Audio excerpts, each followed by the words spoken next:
Okay, so welcome everyone. My name is Maria Bloyer. I am Director of Programs and Outreach at Advocates for Justice and Education. AJE is the District of Columbia's federally designated parent training and information center.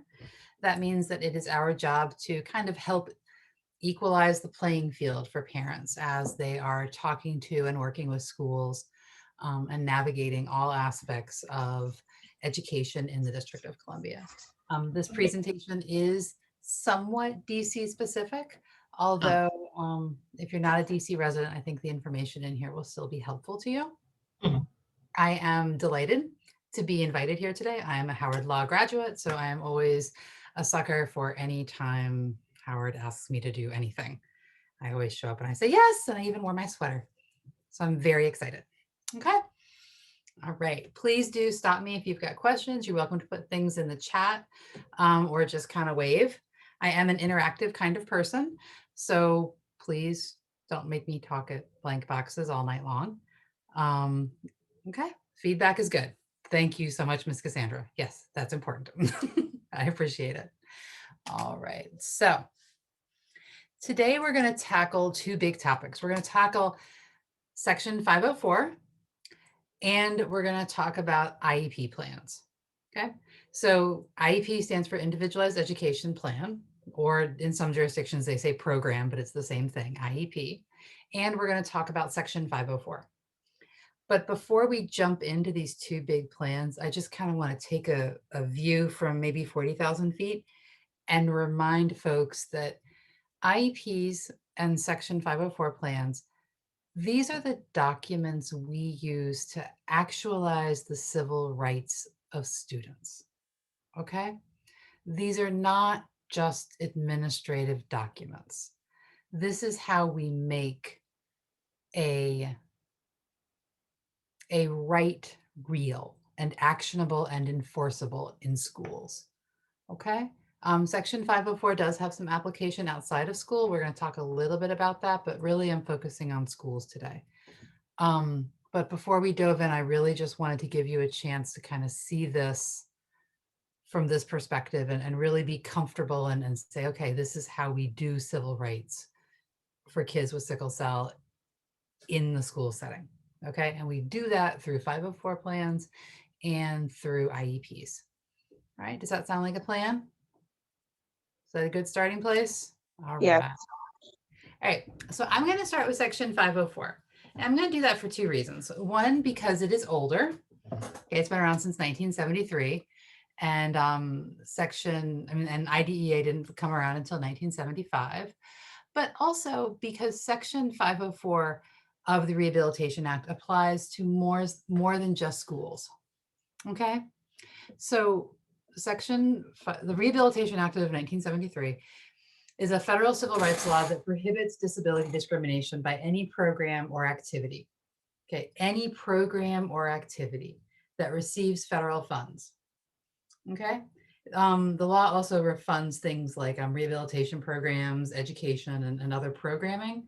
But I want folks to really kind of wrap their arms around the fact that at its core, Section 504 and the Rehabilitation Act are about making sure that institutions that get federal funds, and that includes schools, don't discriminate against folks with disabilities. Okay. Now, the cool thing about Section 504 is it applies to not just schools. It's anybody who takes federal funds.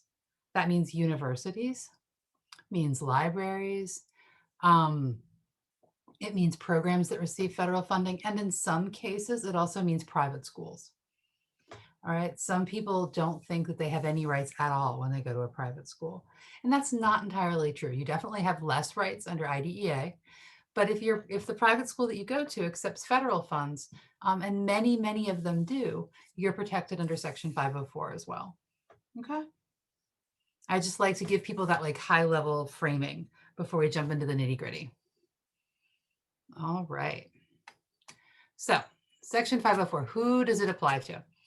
We just talked about public schools, some private schools, colleges, vocational programs, other activities, summer rec programs like school, summer swim programs, programs like vocational activities, summer youth employment in DC. These all receive some federal funds and therefore are covered. Okay. All right. Again, Section 504 is more than just access to federally funded programs. We're not going to talk about all of these, but because I am a lawyer, I feel compelled to tell you that it applies to all of these things. Okay. All right. So who are kids that get 504 plans, which I think is kind of the nitty gritty thing that everybody wants to talk about, right? Who gets a 504 plan? Well, children, or who, first of all, in the school setting, it's children, but in other places, it can be any adult who have, so it's children who have a disability or who are regarded of having a disability or have a record of having a disability. So disability is this big kind of category, right?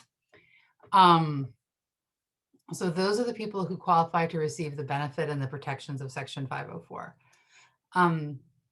But in addition, 504 defines disability, okay? And disability under Section 504 means any physical or mental condition that substantially limits a major life activity. I want to kind of pause here for a minute and talk about what this means for sickle cell, okay? And what this means, you know, just in terms of like, what does it look like? Well, what are some major life activities? Walking? Thank you. Some of y'all help me a little bit. Exercising. I don't know. Yes, no, that's perfect. Yes, moving, exercising. Yes, yes. Exercising, walking, standing, lifting. What are other major life activities? I'm doing a lot of them right now. Talking, concentrating. Talking, concentrating, attending. For kids, this is often learning and like, you know, paying attention, attending. And the major life activity often that in my professional work or my experience that is impacted by sickle cell is that ability to attend, right? Not only the ability to physically be present, but the ability to pay attention while you are there. Because when one is in pain, it is much harder to pay attention. So that is one space. And if you can't attend, it's very hard to learn. And I mean attend as in arrive and be present, but also attend as in pay attention. Okay. All right. Y'all feel okay with that? Yes. Limits of major life activity. See, major life activities, we named them all. Seeing, hearing, breathing, you know, all the big ones. All right. So Section 504 requires that schools provide students with disabilities the same opportunity to succeed as other students and make programs accessible. Okay, and that really comes down to reasonable accommodations. In DC, it's somewhat unique because in addition to accommodations and modifications in the District of Columbia, students can receive some services under Section 504 plans. Okay, and the Section 504 plan, like I said, is how we make that real. Okay, it's how we make sure the student has access. Okay, so Section 504, again, is really just about modifications and accommodations, but it does not provide specialized instruction. Okay, so the only things that a parent needs to prove for a student to become eligible under Section 504 is that the student has a disability. Okay, has a disability, and that can just be a diagnosis, that can be a letter, it doesn't have to be a complicated write-up, especially in the sickle cell context. And then two, that somehow that disability impacts a major life activity. Okay, and we've already gone a lot of those major life activities. I think the thing most practically in my experience, when families are seeking Section 504 plans, they're looking at things like extended time, modifications of existing schedules to accommodate for treatment, or, you know, episodes, that kind of thing, right? And those are all modifications and accommodations that are completely reasonable. Okay. Now, Section 504 plans contain in them, again, accommodations. So those are adjustments, and it's developed in a team. So I really I want to remind this, it's developed, 504 plans are developed in collaboration and consultation. It's a conversation that you have. But sometimes, because it's a conversation, people get confused about whose job it is to implement the 504 plan. So I always like to be really clear about this. It is not the parent's job to implement the 504 plan, okay? It's not the parent's job to make sure the child implements the 504 plan. These accommodations and modifications are things that are done by the school, okay? And I fully understand as students get older, they may decline some of those accommodations and modifications, but what isn't appropriate is to put the burden on the child, especially a younger child.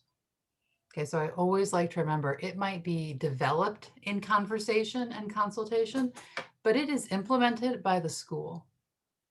Okay, so if a 504 plan has something like, mom will make sure that whatever, we need to really look at that really hard and make sure that that's reasonable and that's appropriate and that's not something extra that's being unreasonably placed on the mom, because push comes to shove, the 504 plan is a document that is designed to be implemented by the school. Okay. Practically speaking, a lot of families find that 504s are a little bit easier to get. Okay.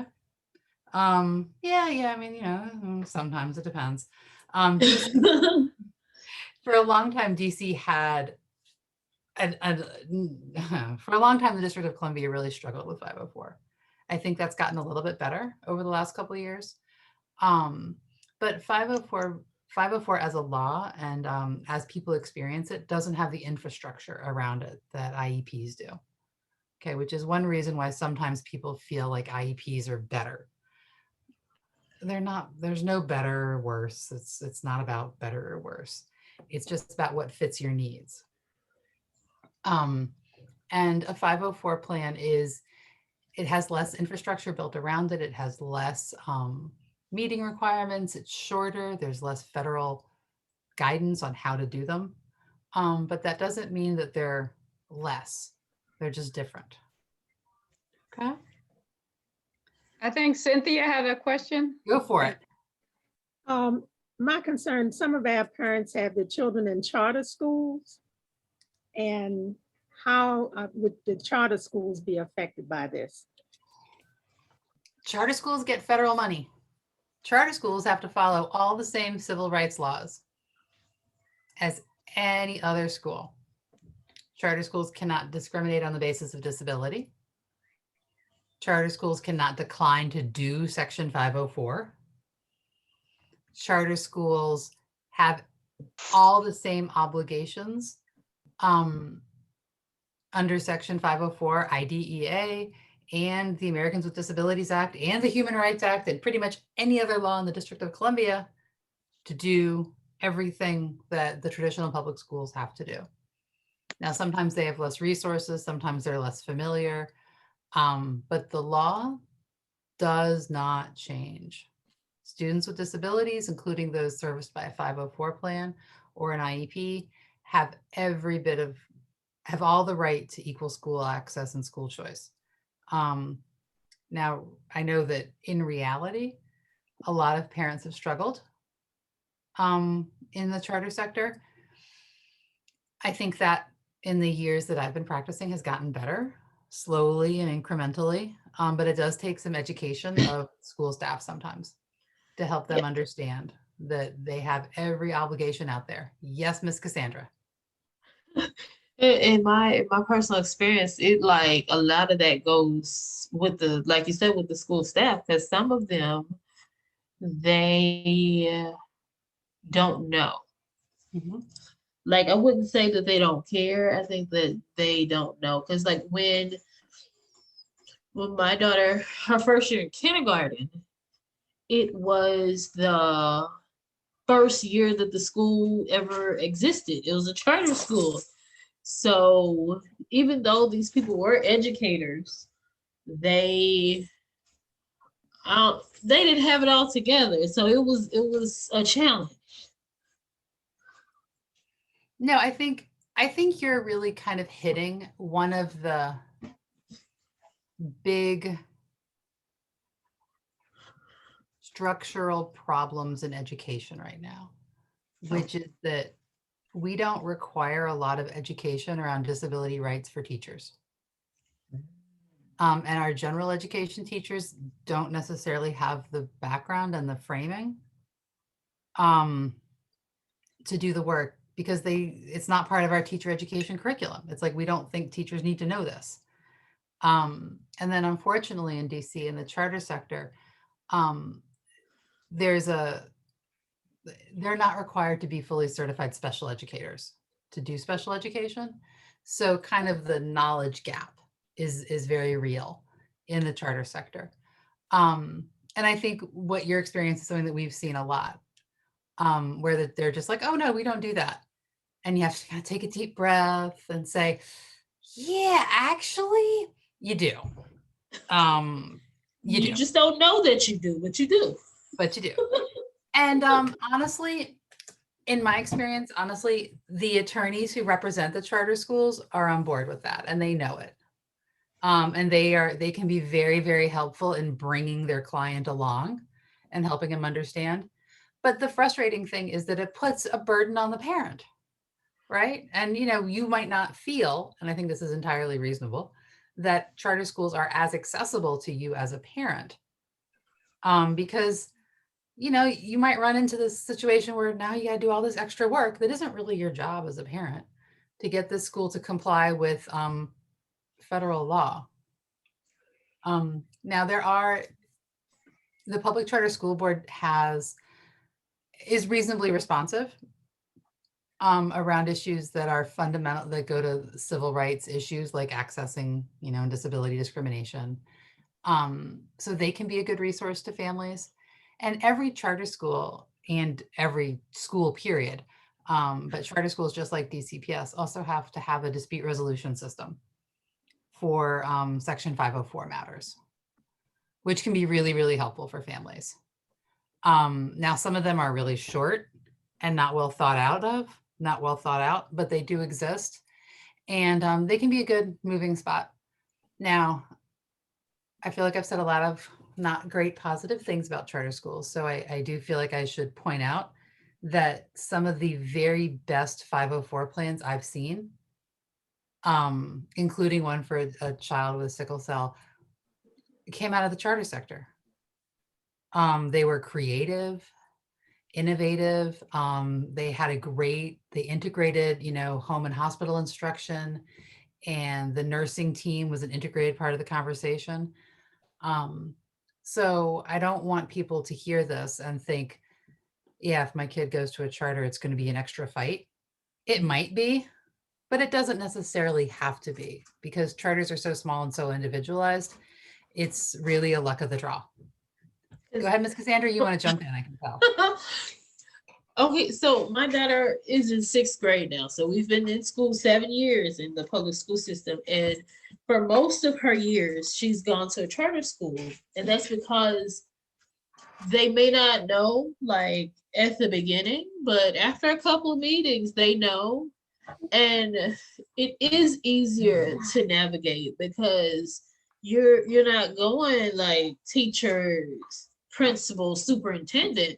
You're just going like teacher, principal, and that's usually it. And it's like you get like maybe assistant principal, maybe the special education teacher or coordinator involved, and it's like it's squashed because they don't let it.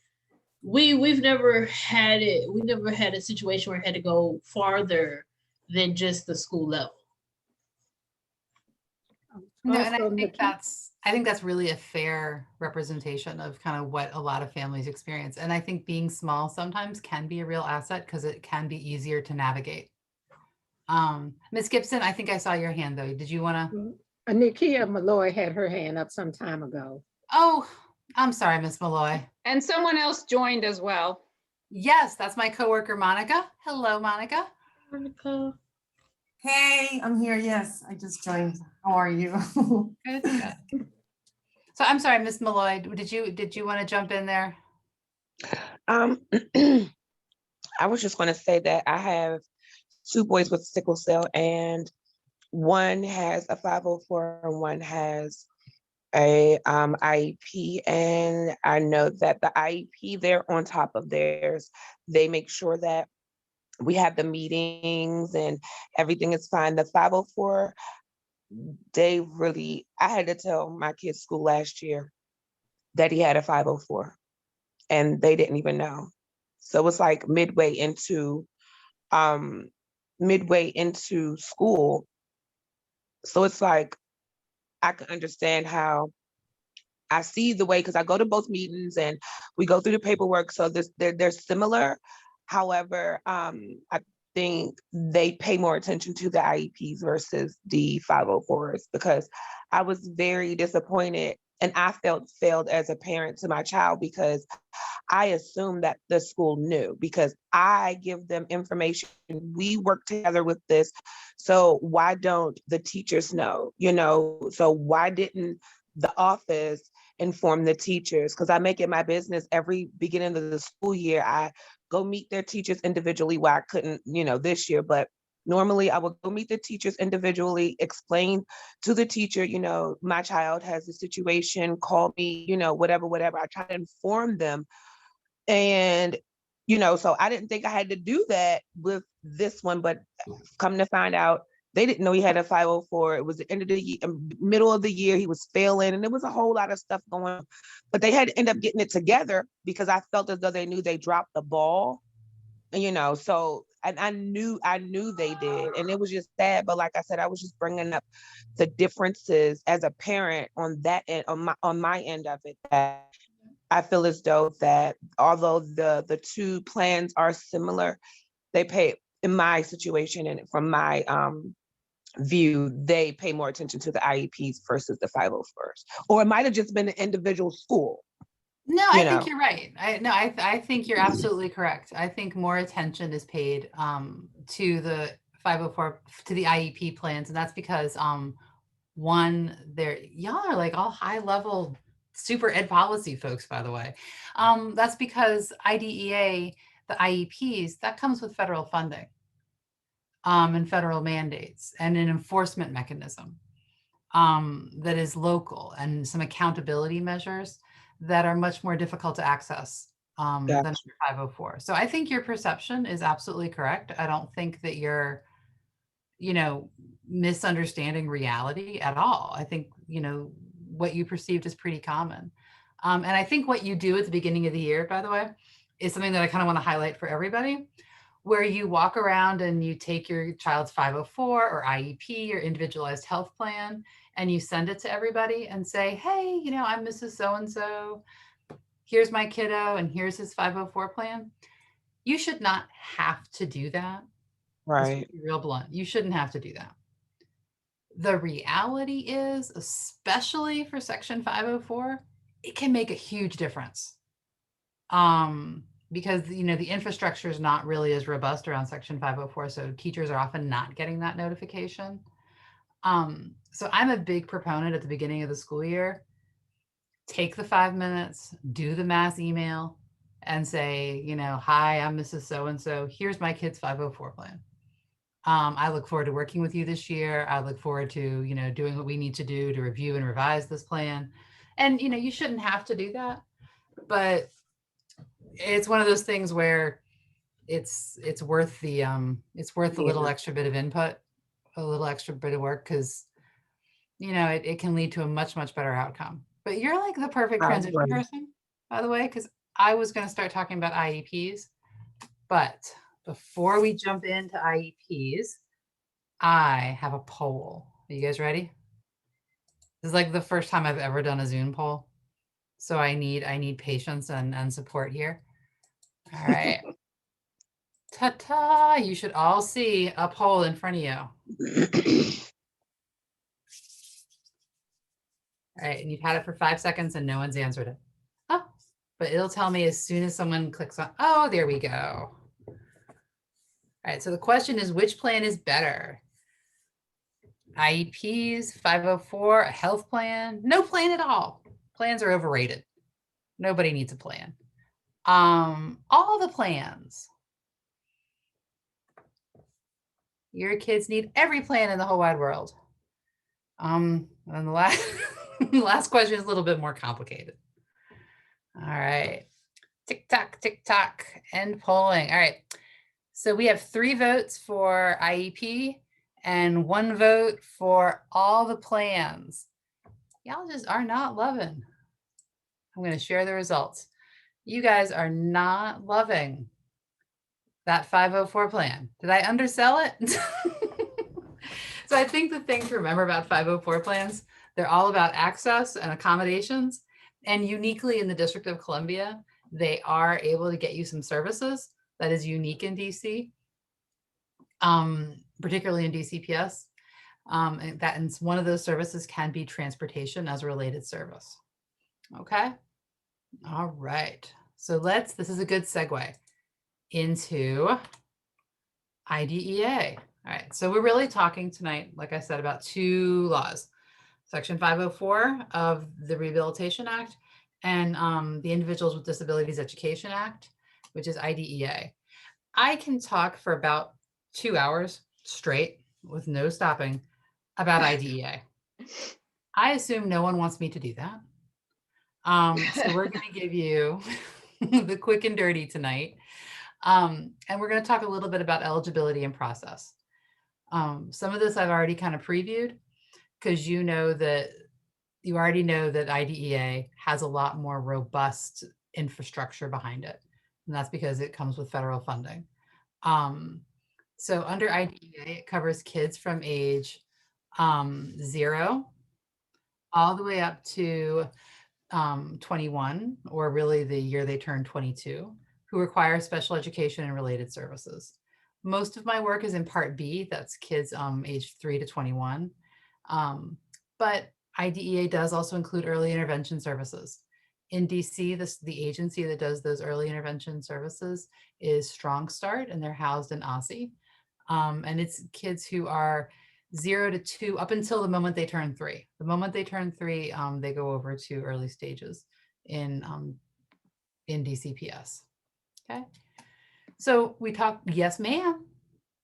I'm just soaking in the knowledge tonight. So just That's bear with me with all my million questions.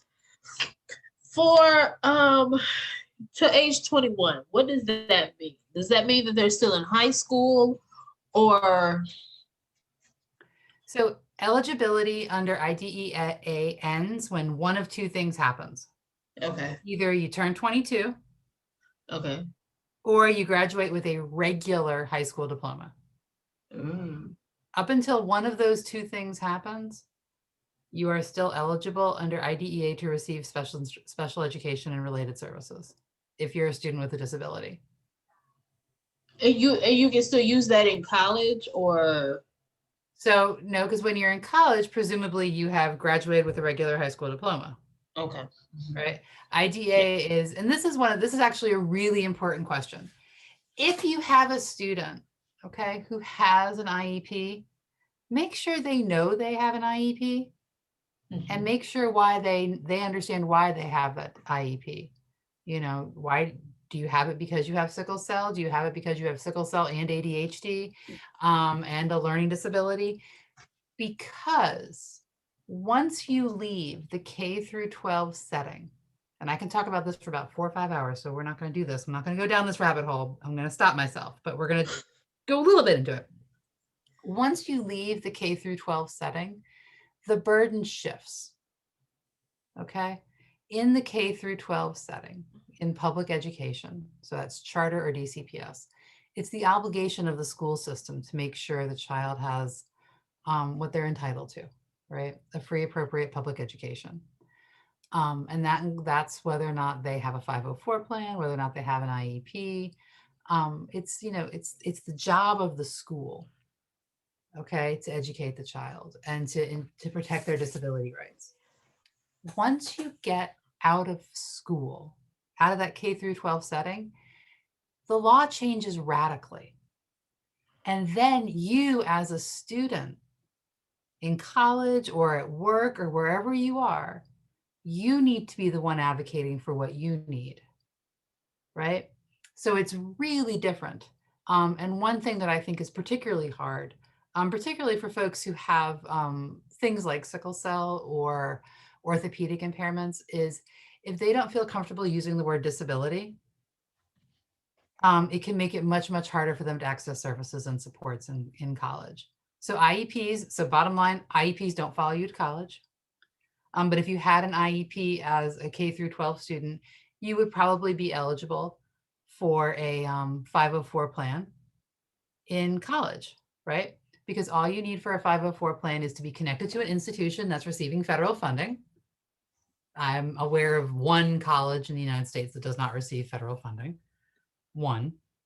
So you're at an institution that receives federal funding, and you have a disability or are regarded as having a disability or are perceived as having a disability, okay?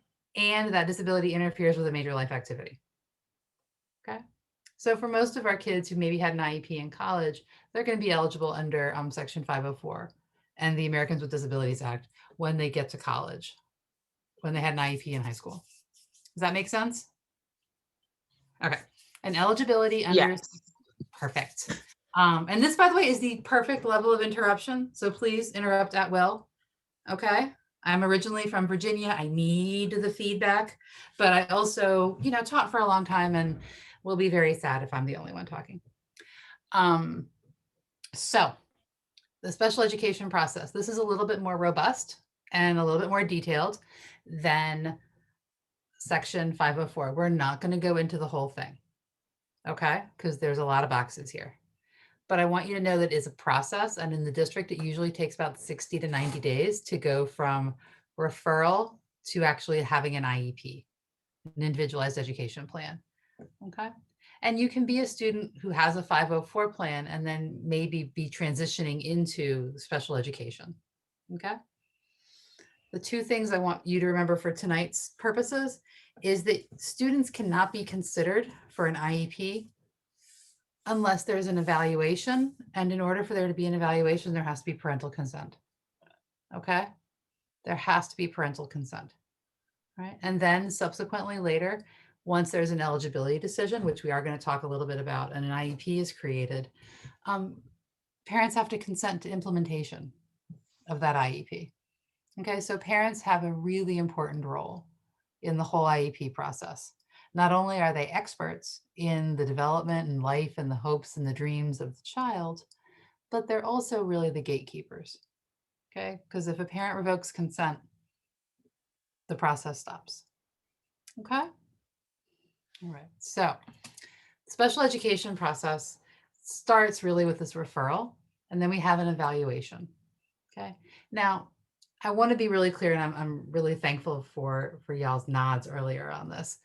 Just because a student has sickle cell doesn't mean that's the only thing they have going on. Okay?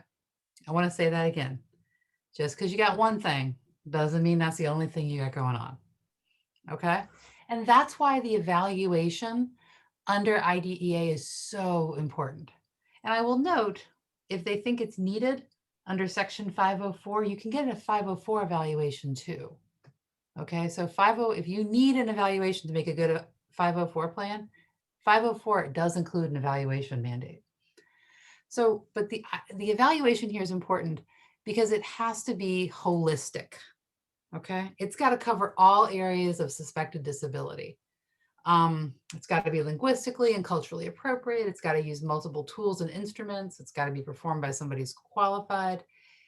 And it's not the same as just like a look at a kid or looking at their last spelling test. Okay. It's a comprehensive, holistic evaluation really designed to figure out what's going on.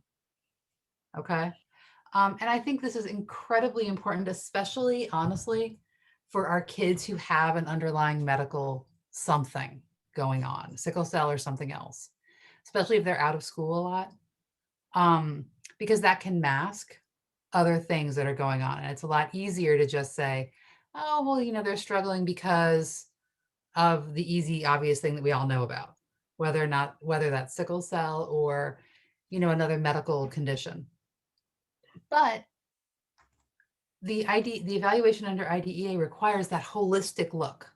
So it's not enough to just say, yeah, it's just because of attendance, because of this thing. You've got to really look and see what's going on. Now, I do want to spend a little bit of time here on categories of disability under IDEA. IDEA has 13 categories. They were 13 categories created by Congress, not doctors, psychologists, or teachers, created by Congress. So, grain of salt. But the thing I want to flag for folks is that most kids who have sickle cell, and that's the thing that they have, and that's what's triggering a need for specialized instruction, they're usually classified under what's called other health impairment. Okay, this is where we see students who have asthma, ADHD, Tourette's, but also long-term cancer care can be other health impairment. Anxiety disorders can come under other health impairment. So it's important to just kind of be aware that you need to have a conversation about classification. It's not just a check the box, okay? And like I said, multiple disabilities, okay? That is a real thing. Just because you have one thing doesn't mean that's the only thing you have going on. Multiple disabilities is a classification that a lot of our kids who have an underlying medical need are classified as, and that's because they have the underlying medical need, and then there is some other thing going on. Now, the standard to be eligible as a student with multiple disabilities is that you meet the qualifications for one or more categories, and because of your unique needs, it wouldn't be sufficient for you to be in programming for that one, right? So that's the standard for multiple disabilities. So it's not just you have more than one thing going on, it's you have more than one thing going on. And because of that, it's not adequate that you be in a classroom, targeted at just one of those things. I think the way to think about this is often kids who have specific learning disabilities and ADHD. That's a very common mix. Humans disabilities exist kind of in constellations and in relations to each other.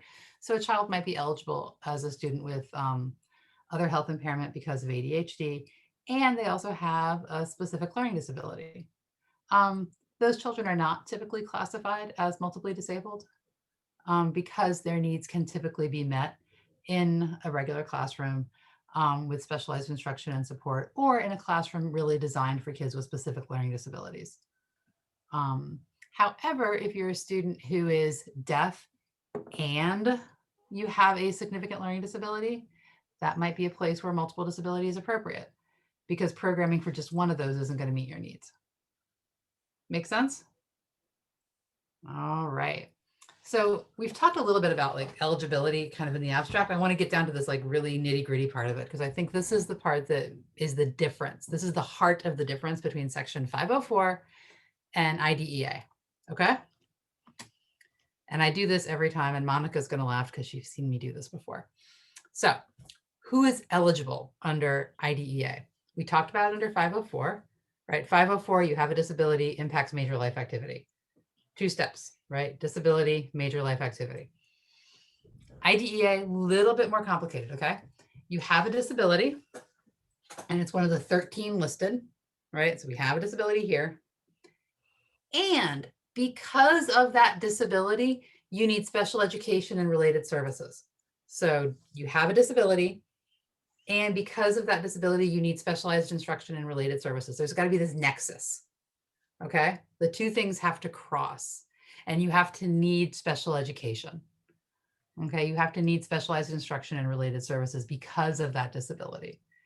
And I think this is the one thing that's a little bit confusing to folks when they transition from section 504 plans to IEPs.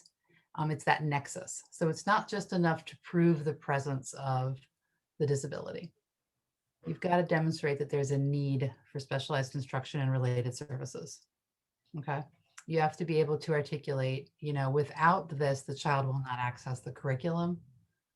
And they will not, be able to achieve, the traditional grade level goals. Okay. So it's that nexus that is really the heart of the difference between section 504 and IDEA. Because you'll notice section 504, we didn't talk about education really at all. We talked about major life activities, right? Has disability, impact, and then major life activities. But that's all we talked about under 504. Under IDEA, we're talking about a disability, and it's got to be one of these disabilities. Section 504 has no enumerated disabilities. IDEA has 13 enumerated disabilities. Okay. And then it goes on to say there has to be a nexus between the presence of that disability and the need for specialized instruction and related services. Okay. So once you are found eligible as a student with a disability under IDEA, the way that plan is actualized is through an IEP, an individualized education plan. Okay. Now I have other trainings that are recorded where I talk for an hour. I like to talk in case y'all can't tell, where I talk for a whole hour just about IEPs and just about like parts of IEPs. Okay.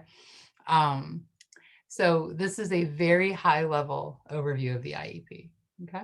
But the IEP really has three purposes. Okay. And like I said at the beginning, it's designed to protect the civil rights of a student.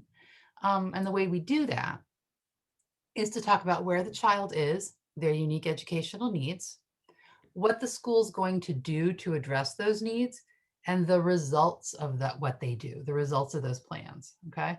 So the IEP is really like a roadmap. Okay. It talks about where you are, that's your present levels.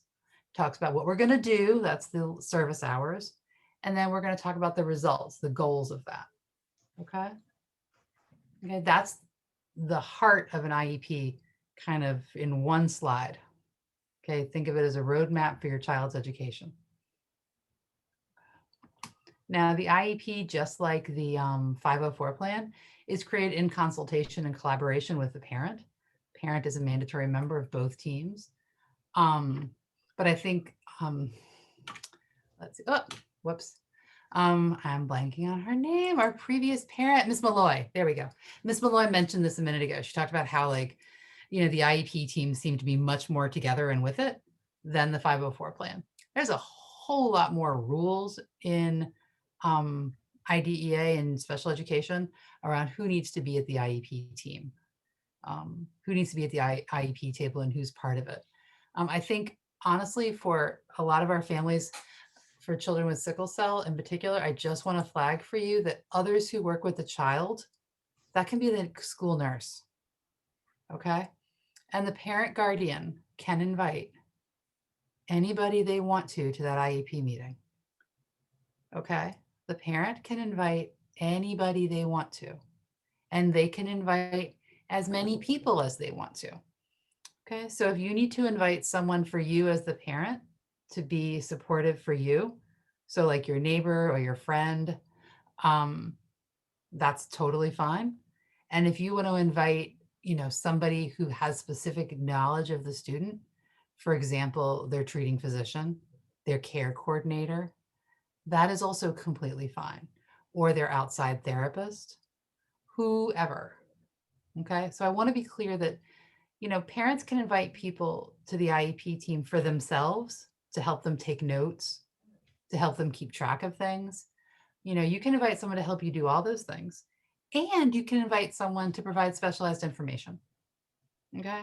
You can invite someone who knows your child and can share, insight and information about your child's needs. So I always like to remind parents that there's not a limit on it, and it doesn't have to just be an expert. Okay. And the person you invite to support you, that doesn't have to be a paid professional. That can be your neighbor, your sister, your aunt. It can be grandma. It can be anybody you would find helpful. Okay. The other members of the IEP team are the general education teacher of the student, special education teacher of the student. In the District of Columbia, the district level representative is typically called the LEA representative or the special education coordinator. And then all the service providers who are working with the child. And that's what you can expect at an IEP team meeting. Okay. Sound good? Sound good? All right. See, I like the nodding. It's very important to me. All right. Thank you for, thank you. So I think we've given you the view from 40,000 feet on all of this and why we're doing all of it, right? To protect the civil rights of our kids. We've got two main laws, Section 504 and IDEA, the Individuals with Disabilities Education Act. And anything, by the way, that can be written and included on a 504 plan can be included on a IEP. Okay, so a student really should not need an IEP and a 504 plan. Okay, a student should not need an IEP and a 504 plan because an IEP has a part on it that's got services, modifications, accommodations, and that should articulate everything that's in the 504 plan. Yes, Miss Cassandra, I bet I know what you're going to ask. Go ahead, go for it. Well, no, I just wanted to like let the other participants know. Like I'm not from the District of Columbia. I live in Tennessee, but it's still some really good information here. And our school district, we're having the state test this year, even though we've been in virtual learning all year. But I called up my school and I was like, we want to opt out. We don't want to take the state test this year. And it was like, well, okay, just don't come to school that day then. And I was like, oh, that was really easy. Yeah, it's interesting. So DC got a waiver for this year. So DC is not doing the park testing this year. And there is in the district, the law is unclear and silent on whether or not opting out is permitted. So it's kind of an interesting moving target in DC.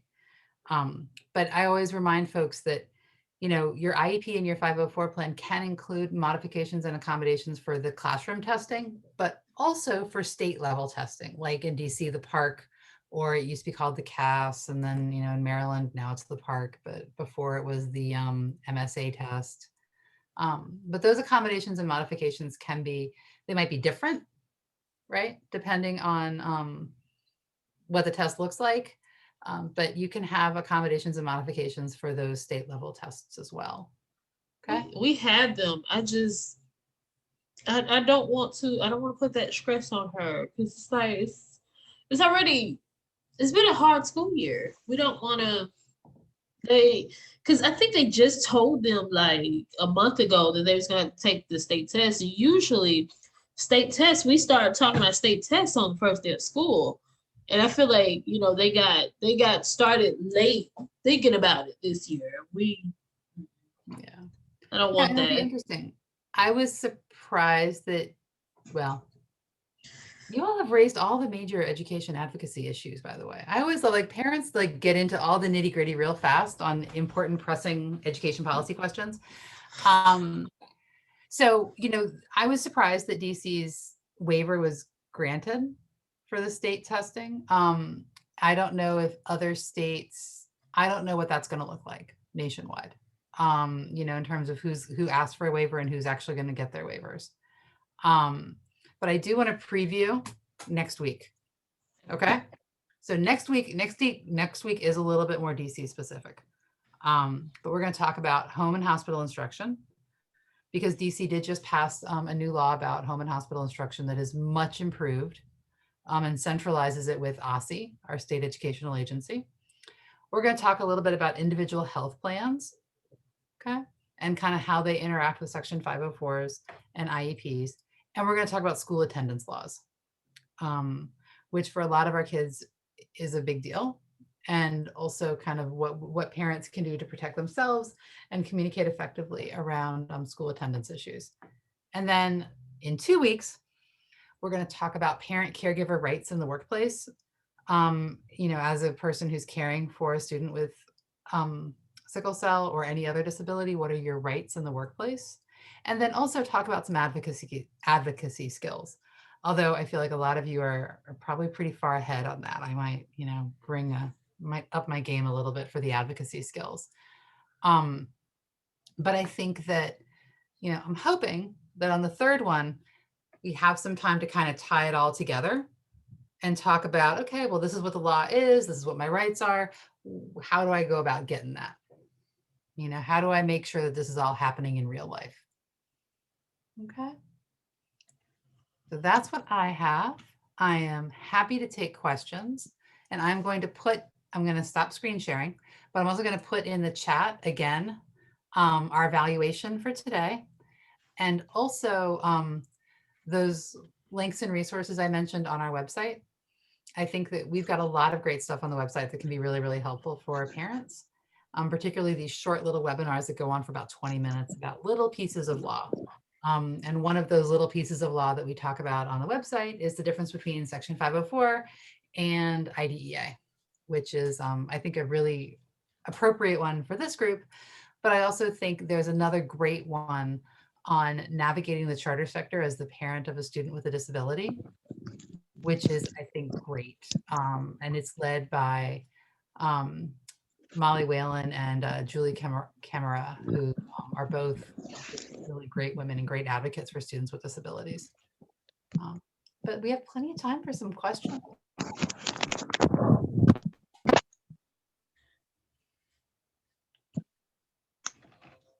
Unless I was so brilliant that I've answered everything, which I find highly unlikely, especially on a Friday. When you were talking about the the IEPs, what type of testing or evaluations would be involved? Oh, that's a good question. So generally speaking, so the law says you evaluate in all areas of suspected disability, right? What typically that looks like is going to be what's called a psychoeducational evaluation, which is going to include a measure of cognitive ability, and it's cognitive ability. And that's usually done, represented in the form of an IQ test. You usually get a number. And then the educational part of that. So it's the psychoeducational, and the psycho is for the cognitive part, and the educational is the student's grade level achievement. So then you're going to see a standardized test looking at, how are they doing academically? Some of the big ones there are the Kaufman or the Woodcock-Johnson. But the psychoeducational evaluation is a big evaluation. It's done free of charge by the school for students who are in the IEP eligibility process. And so that's the big one. But also some students have a speech language evaluation that could also be done.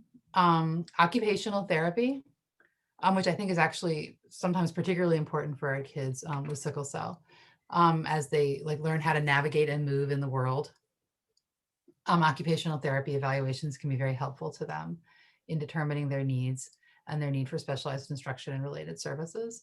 And then sometimes you'll see a neuropsych, or but that's less common. That's if you've got something, there's a reason to suspect something going on there.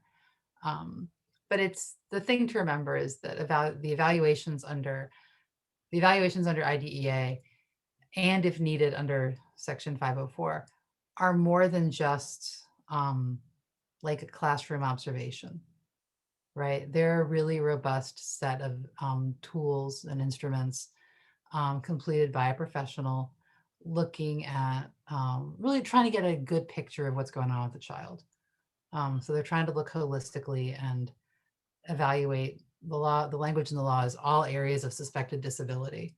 But what you're really looking for is something that gives you a good picture of the student. Does that make sense? Perfect. And the parent has to consent to that. I always think that's really important to remember. And if you think you're in the IEP review process, if you think you're being considered for an IEP and you haven't signed anything, you need to think again, because they can't be evaluating without looking at your without a consent. So if you're sitting there thinking, oh gosh, well, we're in the IEP process and I'm going to be getting an IEP soon, and you haven't signed a consent for evaluations, that would be a red flag that maybe things aren't going where you think they're going, or happening the way you think they're happening. Ms. Gibson's making me work. Yes, ma'am. Another question that you could probably answer for the parents would be, when the parent go into an IEP meeting or 504 plan meeting, a lot of times they're felt as if they have to sign the paperwork immediately. And should they be able to get the papers before the meeting starts? Yes. Oh my gosh. Yes. So I was going to do this on day 3, but I will do it right now, and I will do it again on day 3. In DC, parents have a right to those documents 5 days in advance. Okay, if in the IEP context, you have a right to those documents 5 days in advance. Now, I want to be really clear about this. And this is good in special education land and in life, okay? Don't rush to sign anything. Don't rush. Take it home. Think about it. My good friend Molly Whalen, who I just mentioned a minute ago, she always tells parents, take that IEP or that 504 plan home, put the kids to bed, and then that night with, like, depending on who you are, wine, tea, bourbon, coffee, whatever your beverage is, sit down, relax, and read it without 10 people staring at you. Okay? Because this is a really important document and it deserves your time and attention. But you also have a right to make a decision about that document and give feedback on that document, and decide whether or not you agree to it in the comfort of your own home. You don't have to do it at the IEP table, is what I'm saying. And you can take that home, talk to it, talk to your sister about it, talk to, your parenting partner about it, whomever. But really don't feel any pressure to sign it at the table. Okay. And it sounds like a little thing, but it makes a big difference. It makes a really big difference. I'm an attorney. I've been doing this for 15 years. I've sat at the IEP table as a parent, as a student, as a teacher, as an attorney. And one of the biggest things that I think we forget is how stressful that table is, right? How stressful it is to be in those meetings. And it's hard to use your whole brain and activate all of your cognitive processes when you're stressed. So there's nothing wrong with taking that evaluation home and taking that IEP home and reading it and then send it back. So no, don't feel any pressure to sign at the table. Yes, ma'am. I guess I just have to say that I've heard that before, and like when my child was younger, her coordinator, it seemed like it got on his nerves every time I would not sign like that day. It's like it didn't even matter to me that it was irritating to him. It was just funny because like I guess because we like that first 2 years dealing with him, we had a rough go. I think that we didn't like each other, I'll say that. And it was okay with me that he didn't like me very much, but it's like, but he still did what I needed to be. He still did. He still made sure that the things for my child was taken care of. I think he just didn't like me on a personal level, but that's okay. That's neither here nor there. Well, one thing that I think is helpful to remember is remember how we talked earlier about IDEA has a lot of like deadlines and rules and structures and all that stuff. And sometimes schools will say to a family, well, the IEP is going to expire, or we've got a deadline coming up, or the database is going to turn red if I don't sign this and I'll get a flag. Absolutely none of that is the parent's problem. And I don't mean that in a rude way. I'm just saying that, the school's failure to plan to meet those deadlines, that does not create an emergency for the parent. And you still have every right to thoughtfully review that IEP. In the district, you get 3 days to thoughtfully review the evaluation. You get 3 days to send it back, but that's pretty reasonable, and that's a big difference from signing at the table. Big difference. Okay, so Ms. Gibson's keeping me honest. She's making me answer all the nitty gritties. You get your documents 5 days in advance, okay, and you can absolutely take it home. And you, by the way, can take it home, edit it, make changes, and send it back and say, this is what I think I've like thought about it, and I think I'd like to make these changes. Are you okay with that? And you can continue that collaboration. And you can do that before the meeting too. You say, oh, I'd like the draft IEP so I can mark it up. That's okay. There's no rule that says we have to do all this at a table with 15 people staring at us. We can collaborate. Collaboration does not mean making all the decisions right there while people are right there at the table. Collaboration means listening, having input, having a conversation. But you don't have to sign that consent at the table. And you don't have to sign that IEP at the table. All right. Ms. Gibson, you got more? You sure? No,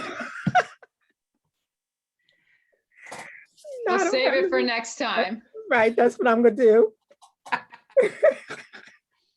That is fair. Okay. So in the chat, and I will resend it right now, I'm going to turn off the recording.